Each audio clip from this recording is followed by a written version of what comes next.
Welcome to Bounce, playful, unfussy conversations with SoCal arts and culture stars. I'm your host, Susan Petrella, a lifelong arts and culture patron / advocate and the rockstar consultant who rockets your business to success. Each Wednesday, I'm hanging out with cool, clever, creative individuals. Today's guest is Tom Lamb. Tom is an aerial, architectural, landscape, and ethnographic, panoramic, and an interpretive photographer based in Laguna Beach. So we're going to ask him what that all means. He uses photography as his primary tool, along with pioneering trends in new media. Hi, Tom. We're very excited to have you here today. Good morning, Susan. How are you? I've thinned that definition down to being a photographer. Oh, okay. Well, let's start with that. Why photography? Why were you drawn to photography as your life's work? The backstory is that I have 4 brothers, and we each Okay. got to draw a straw, and I got photography. Okay. I mean, it's funny. I mean, I had parents that were heavily conservationists and a doctor in New York City, and they sort of encouraged us not to become doctors. Oh, interesting. So And it was about the time insurance media and things was coming in and destroying a profession. Okay. So somehow we all end up in the arts. Oh. And my oldest brother is a very accomplished landscape architect, incredible draws incredibly well. Next brother's a painter. I'm a photographer. And my younger brother builds things by hand. Everything is like handcraft. I mean, everything from basketry to wood to whatever it might be. And so I have a brother, my oldest brother lives in Cambridge in Cape Cod, and my youngest brother lives in Kittery, Maine. My other brother lives in Vail, Colorado, and I live here. So we're all spread out all over the place. And so that's how I got to become a photographer. Do you ever collaborate? Have you ever collaborated with your brothers? Maybe especially with the landscape architect? I mean, Well, yeah. that would go into talking about your photography, so I guess we should talk about that. Well, my brother actually got me an interview with SWA Landscape Architects in Laguna Beach. Okay. I was having an exhibit at BC Space, and he said, while you're in Laguna, you might want to go talk to these guys. Okay. And so I shifted from hardcore academics to becoming a landscape photographer. But there's also this kind of, branch or stream of photography. It's abstract photography that you were drawn to. So, but they're not so abstract. They're real. They're photographs of real marks on the land is what we want to talk about. Okay. Well, in graduate school, I was honored to become the Aaron Siskin photographer's assistant. And in his home in Providence, Rhode Island, he had Franz Klein's, he had all sorts of abstract expressionist painters. And, being a young guy, I thought those were pretty interesting, but I knew nothing about them. Mm-hmm. But I was in charge of all his master portfolios and looking at them and organizing them and spotting them. And that's a term that not many people know, but getting rid of the little dust specks and things on all these portfolios that he had. And so in his world was photographing the microcosmic world from close up. Real things, but very abstract. Okay. I was charged with making the grand landscape, 8x10 photography, big cameras, making, heroic images. And he would go, "What are you doing?" "Wow, this is what being a photographer means, doesn't it?" And he goes, "Well, it's one way to look at it." Oh. So years later, I find myself way up in the air making detailed abstract photographs with no horizons, no things, but of real things. And how did that transition come about? Like getting up in a helicopter and, Well, I originally got in a helicopter by photographing landscape architecture. Okay. Built environments. Okay. And it's interesting, I had graduate school in arts, but then I went to this design firm with the best designers in the world. So it was like a PhD course in understanding land use, land forms, why things are put together. Because as a photographer, I'm inquisitive of what I'm photographing. So this firm needed your expertise for to take the photographs? I was for actually their a work? partner for 12 years in that Okay, firm. okay. I mean, it was an exciting time to be here in the early 80s and 90s in Orange County. Okay. in this part of the world, we move land with, water cannons, D9s. I mean, we move earth. Where we came from on the East Coast, you put buildings with the land. Oh, okay. So here we just disrupt. I mean, if it doesn't work, remove the mountain. Flatten it out.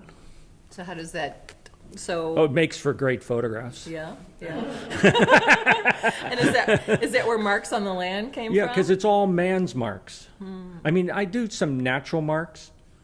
I mean, I've photographed the geologic movement of Mount Everest, for instance, from helicopters, watching the rocks move land. But the trail going across it became pretty important in the image.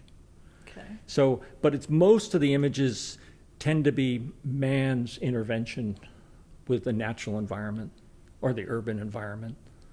So there is an environmental kind of like Oh, consciousness really to heavily it. constant. I mean, my mother was she was up against Con Edison on the East Coast and stopped that whole project at Harvard Black Rock Forest and a whole bunch of stuff. So I grew up with that ingrained in me. But once again, just seeds. I didn't know what they all meant, And then it kind of came to fruition. It kind of Yeah, all came together. I think it over all time. helped to build the foundation. Very cool. There was an article I read, and it's very interesting because there's a jeweler in Laguna Beach, Adam Neely, who kind of creates in a dream state, and I got that out of one of your interviews, and I'm like, okay, what does that mean to Tom? Because I thought that was really interesting, because I guess Adam kind of like lays down in some like sofa kind of thing, and his designs kind of like, I don't know, come to him or whatever, and Spiritual then he writes them revelation. down. Yeah. So what does that mean when you? Well, I mean, I used it in the sense that, working with these landscape architects and things, and being like a documentary photographer or doing any of these things, you sort of have a mission to photograph something, and you have a project. I mean, we talked about Christo. Well, maybe we'll talk later, but you go to photograph something and record it. But in the helicopter, when I'm photographing these art pieces, no one's telling me what to do. It is my dream state. I'm totally free. So it's like being an abstract painter, that my directions are coming. So I'm dialing through my mind, or Zedieberkorn or some other kind of painting, or my inspirations for that work, rather than being directed to create some sort of object. So there are particular marks on the land that you're drawn to than others that Well, man has made? Well, it's interesting. Sometimes I used to tell my students that, you make photographs, you put them in different boxes, so there's a whole series I've been working on in transportation, Oh. airports, roadways, things like that. Those marks. Bridges. Metro rails? No? Yeah, metro. Trains? Actually, trains. Oh. I went to Chicago. I had a job to photograph in Chicago some. Oh, the L? No, some Oh. buildings. Oh, the buildings, okay. Some buildings, and it was like I'm an architectural photographer, so I mean that helped sustain my life. But I had this job to photograph these things on the ground, architecturally, with special cameras and all that, but also from the air to do panoramas of the Chicago and that. Well, I said, if I'm going to go all the way there and rent helicopters and do all this stuff, what's Chicago known for? And I said, the stockyards. What great geometric formations they are. Well, guess what? There are no stockyards left in Chicago. Yeah, probably not, yeah. There's a few bronze plaques and a couple pilasters, that's it. But what they are a lot of trains. Yes. And abandoned trains. Oh. And trains, unlike here where we sold them off to to build tires and stuff. Out there, they're there, and they have something called rust out there too. That's just melting into the ground. These train tracks. So I flew around to a number of different trains. Was this recently? Within the last 10 years, Okay. or maybe some I guess that's fairly recent, but maybe a little more. But it was I'd finished all the architectural pictures I needed, but then I found these train things, and they make wonderful, wonderful things. Another series in the LA River. I love flying downtown LA in a helicopter low, photographing the graffiti against the water, against the culvert, against the shadows of the fences all coming together. So those lines, whether they're, leftover stuff or tracks that are come or happen, and a lot of the work is transitory. I mean, it changes all the time. And if you were to go back there, it wouldn't be the same. Well, yes, it could be full of rushing water if we just would get a lot of rain. Rushing water or or a dog or somebody dumped a dog or. I mean, I love things getting built. I photographed like the Great Park in, if this is going too far aside, let me know. But no, you can go aside. The Great Park, I was commissioned to photograph Irvine Spectrum Center. How many years did that take to build? I don't. 15, I don't know how many years. But I would photograph once a month that development. But roll over the other side of the freeway, and what's there? El Toro Marine Base. So I've photographed El Toro Marine Base for over 15 years from the air. It's change. Buildings to, patterns on the land, to racing along the runways, to things like that. I mean, so change is important to that work. So some of the work of mine is isolated, one-offs, one place, one time, that's it. Others is about time. So what happens with the Irvine Spectrum? I don't care about the years. Irvine Spectrum. It's about El Toro. Okay. That became my art. My pilots used to, I had this one pilot, Chris Altman, that was a great guy. Unfortunately, moved to the East Coast somewhere. But he would say, "Are we done yet?" I said, "Yeah." "Can we go make art now?" Yeah, a lot of change there. Yeah, in Yeah. the Great Park or whatever. Well, but that's a good, local kind of thing. Or all the beige planned communities. Yeah, that's the only thing that's interesting to me of that is before they're built. The movement of land to make that happen were really fascinating to me. Because now if you go there, it's beige buildings or an office tower or something else. Yeah. It's interesting because, I don't know, we drove into LA and my husband was saying, gosh, there's not that many cranes anymore. Downtown was just kind of like full of cranes, like, I don't know, even maybe like 5 or 6 years ago. And so, I don't know, I find that fascinating or whatever, but there weren't that many, not so much being built. So what does that say? Whatever. Okay. So you've traveled a lot with your photography? I have. Yeah. I do a lot of humanitarian conservation type projects around the world. Okay. Currently, we're working with the Tibetans in exile in India, in Nepal, in Tibet. I put in almost 40 wells into India for Tibetans in exile. Okay. We built a monastery, and by we, I created a small nonprofit 501 type organization to receive funds that we can then implement. And now we've been collaborating with another group called Wisdom Spring, which is a high school club-oriented book called Walking for Water that raises money through bake sales and small events and donations, and then we find locations. So is there a photography element to None that at work? all. No, I mean, not at all? only in that I get to go to these places and can make some photographs. Okay. But a lot of times it's more, seeing the world. But then, if I'm running a project like that, then, of course there's pictures, but not so much in the air necessarily. My pilots I fly with here a lot and companies, they're a little nervous about me flying in foreign countries, but I've flown I flew around Mount Everest in helicopters. They were very nervous, but they loved the photographs.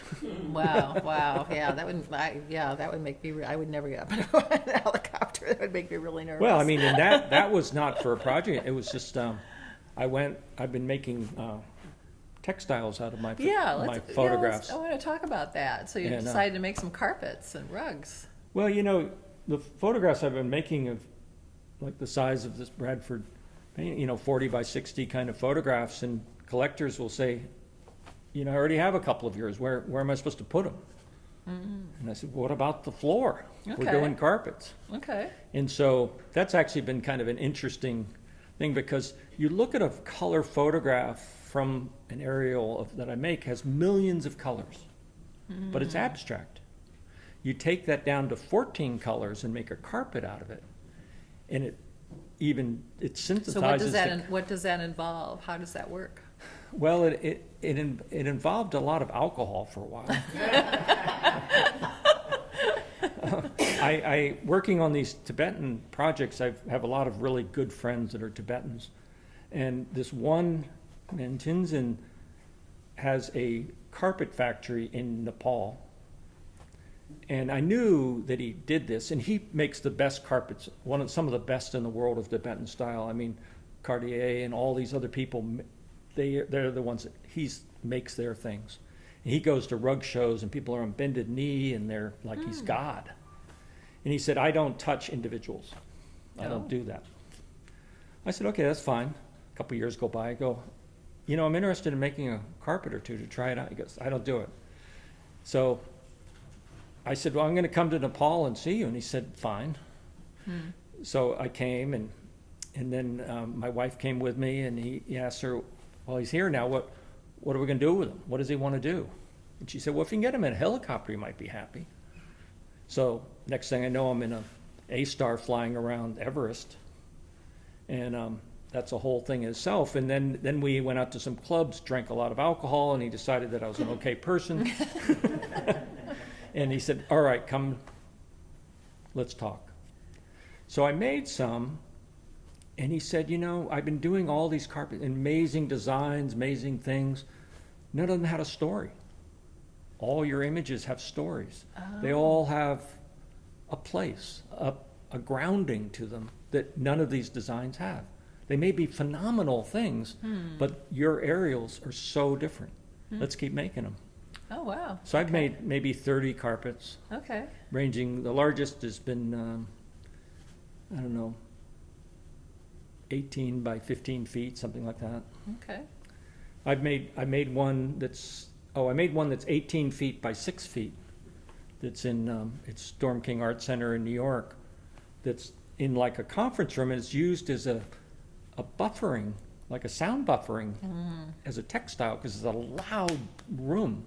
Okay. And it's used, and I was there just at the right time, the right place, all of it. And they said, we were going to get this Venezuelan artist that does these textiles that we really like a lot, but she can't get it done, and we need this project to move forward.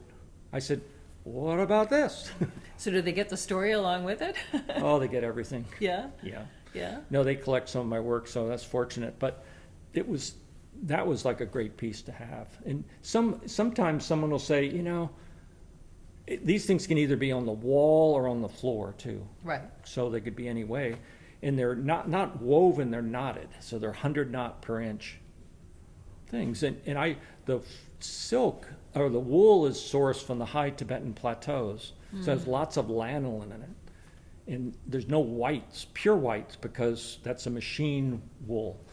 But the more it's walked on, the more the lanolin comes out. So it actually, 100-year, 150-year lifespan isn't unusual for these carpets. Oh, wow. And the silk comes from an organic silk farm in southern India, both of which I've experienced source. The thing I haven't done, and COVID knocked it out a little bit, was I want to trace the wool down, because it's spun at these Tibetan monasteries in southern Nepal. I haven't seen that process. But I pick out the dyes, they're hand dyes. We pick out the dyes, decide what colors they'll be. And then the big idea is what's going to be silk and what's going to be wool. Oh, okay. And one of the things I usually do is say the silk is going to be the shadows. Okay, I was going to say. So the darks will be the shadow, or the things that I want to be coming forward.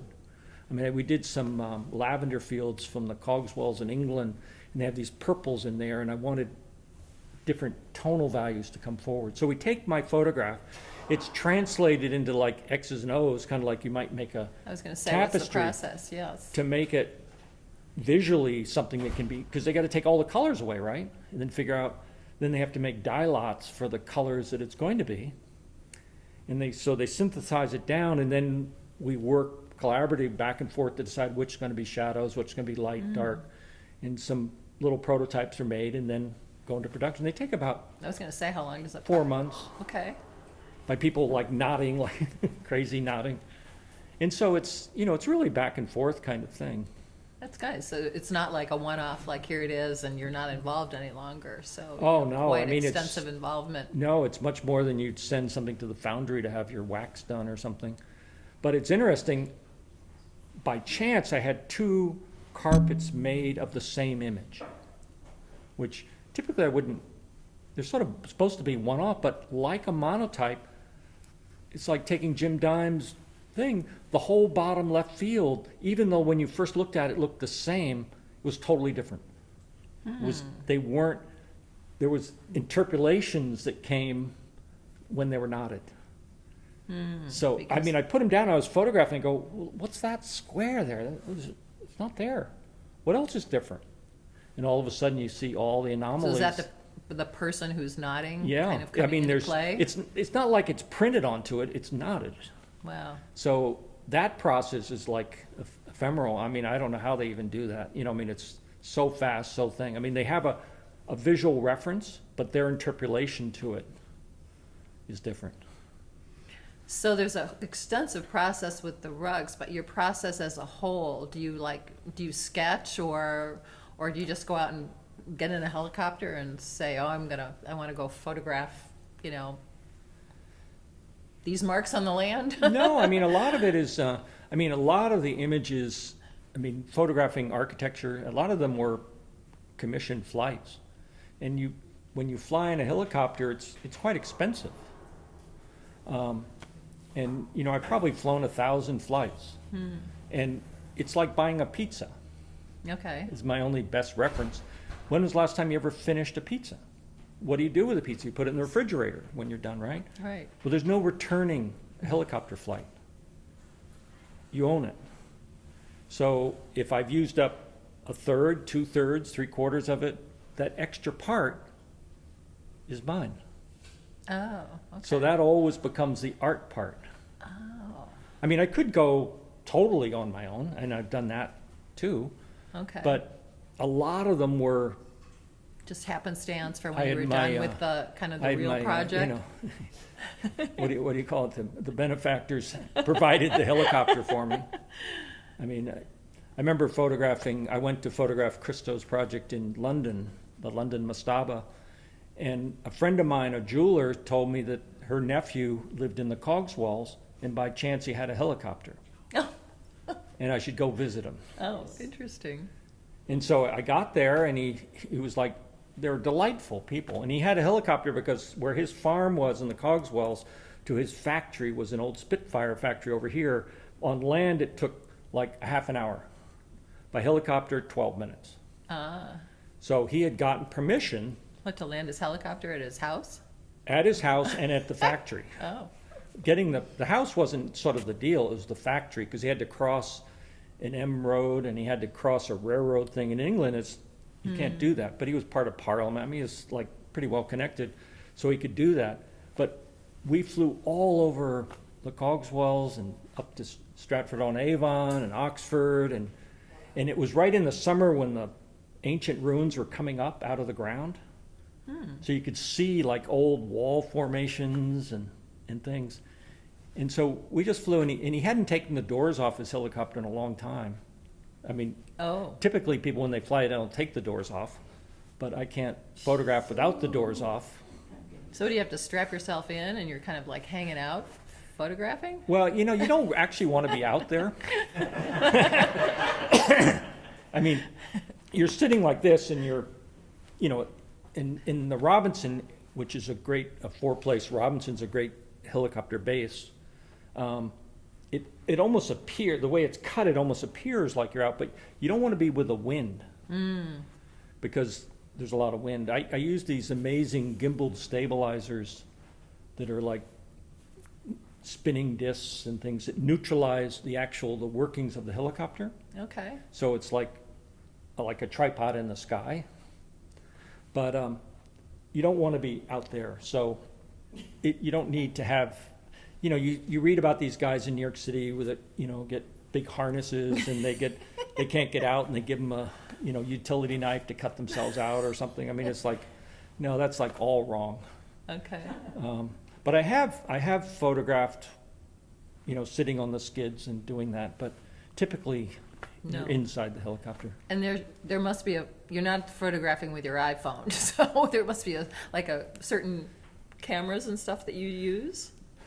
Well, the highest, I started photographing with film in the air, like Hasselblads and things, but then I realized I needed an assistant to fly with me because someone had to change the film. Okay. I mean, you can't change the film where I sit. It's too much wind. So you need someone else to do that. And it just became, and then incredible digital things came about. So it's like a large digital camera, but it's, and I had them made specifically without some glass in front or some filters. So custom then. It's custom to make it work best for aerials. Okay. And it's, 50 megapixels or something like that, which we had a discussion earlier that, now with technology, you can grow images and there's no loss of anything. Of value then. Yeah, so there is the availability. And we were taught as photographers to sort of pre-visualize, to pre-see the way something would look finished as a photograph, as a print. So, and that meant cropping. We'd crop in the sky, in the camera, in the sky, rather than later on. So these images aren't cropped. But if you're flying it, wouldn't you miss your shot then? If you're flying in a helicopter, wouldn't you go by No, they it? go backwards. Oh, gosh. And they go sideways. Oh, wow. Okay. I had one pilot describe, there's a great little video on my website, I think it's there, of how you make these images. And that same pilot I was talking about before, he said, well, how does he do it? Well, he says you go up high and you go into a deep spiral and you put Tom over the edge and he gets his pictures. Because I'm making a helicopter do things it doesn't want to do. I'm pushing its nose and turning it at the same time, which is not what a helicopter normally wants to do. Okay. So that's particularly why people like here that I fly with a lot want to make sure the helicopter is well maintained. Yeah, okay. No, because I And mean, that you trust them too. that and you work trust with- the and you people. trust them. And I'm flying a lot with, like, these are commercial pilots. And these guys, if you owned a helicopter and say, oh, I have a helicopter, let's go flying, you could be a good pilot, but you don't, your safety, all of those things. Like, there's something called auto rotation with a helicopter. You can turn the engines off and land. Oh, As long as all the parts are there. I mean, the tail rotors aren't shut off or something. I'll take your word for it. No, but the rotors can go backwards and land like, think of a, like a maple leaf, kind of landing, can spiral down. And so a lot of times, I mean, I've done that, I don't know, a dozen times or so, of having the pilots do an auto rotation, just so I know what that even feels like. And, it's interesting, the heliports here and like John Wayne and things where I flew out a lot of, they would send me their young pilots, because one of the first things they do after they get certified to be a commercial pilot is to go on photo flights. Oh, And I go, I have to train another one? But, and I looked into buying a helicopter. I said, I fly so much, it's gotta be, I gotta be. And they're not, I mean, they were expensive, but all things considered. And he said, they go, why? Owning a helicopter gives you an advantage of having it available whenever you want it, obviously. yeah, but then you'd have to have a pilot too. Maintain. And maintain it. I said, yeah, but I don't fly, so I need a pilot. Right. I mean, it's nice if you're the pilot and you want to go to Lake Havasu and land on your whatever, or do, and have that as your trick thing. But for me, they said, Tom, you call up and we get you a helicopter whenever you want it. You can have any pilot you want. Right. And if you bought it, you'd lease it back to us and we'd maintain it. And you'd get, so many free hours of airtime. we don't see it. So So going forward, like, what would you like to photograph that you haven't photographed? one on my list is the Naztec lines in Peru. By helicopter, but they're finding more of those things. Yes, So it's yes, fascinating. that would be fascinating. It's just because of those lines, and the Great Salt Lake is drying up, so there's a lot of earthworks there. There's a lot of other natural and man-made things that are there. I mean, I photographed the salt flats in the San Francisco Bay for 20 years, and the tidal flows and the way the algae blooms and doesn't bloom and things has been really, in its salt extraction, so how that works is pretty fascinating. Like a commercial, like for retail, like somebody's extracting it for. Yeah, they were. A lot of them now been sold off, and they're being made into estuaries. They're returning it to the natural but state. for a long time, all of the Bay areas were extraction salt. I mean, we used to use salt more than we do now. Now we have something called refrigeration. Wow, very cool. So thank you very much, Tom, for sharing your story with us. You made bounce. A special thank you to our generous sponsor, Coastline College, its Fine Arts Department and Art Gallery, David Michael Lee. He's our director, curator, and professor. He's also our wonderful producer. Thank you, David. Until next time. Thank you, Susan. Yeah, thank you. Well, that went fast. Yeah.